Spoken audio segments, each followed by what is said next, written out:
Hi, it's me, Jim, and I'm here at globaliso-help.com headquarters today thinking about the following question. Should every company be ISO certified? I'm a working quality auditor. I do about 40 audits a year, and I'm also the contract quality manager at a little place, and I get audited annually. I've done about 25 first-time ISO registrations, and probably 75% of these companies have fewer than 20 employees. And I would say that a company needs to look long and hard about whether they should even bother. Here's a typical scenario. Someone's in a startup situation.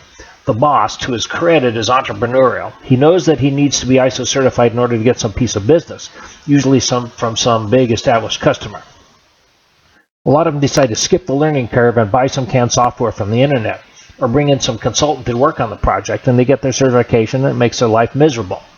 They dread getting their annual surveillance audit. They do nothing with their system all year, and then the week before the auditor shows up, they go through their internal audit and management review checklist, check all the boxes okay, issue a corrective action, and call it good.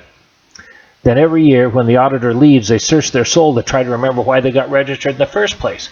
And quite commonly, they correctly make the decision to walk away from their certification because they aren't getting the value out of it.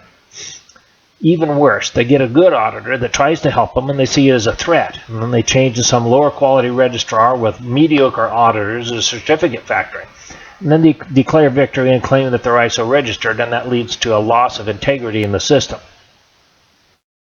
A properly implemented ISO quality management system should pay for itself by a factor of 10. The main benefit of the system is the fact that management develops a system of measurements that tells them how the business is running. They do corrective actions and address system risks, and the business improves. I'm working on the book on industrial psychology, and I can tell you that the reason for this is emotional. A lot of the entrepreneurial organizations can't get to that level because quite often the founders can't or won't let go emotionally of control of the business because they can't or won't get it in their mind that the business is imperfect.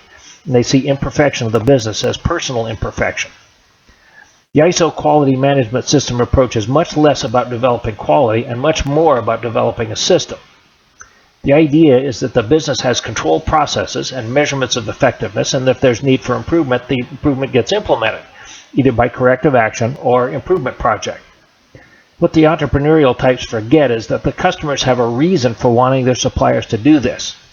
If they're going to invest time and effort in approving a company as a supplier, they want a reliable supply source. They want a business that's sustainable beyond the lifetime of the founder.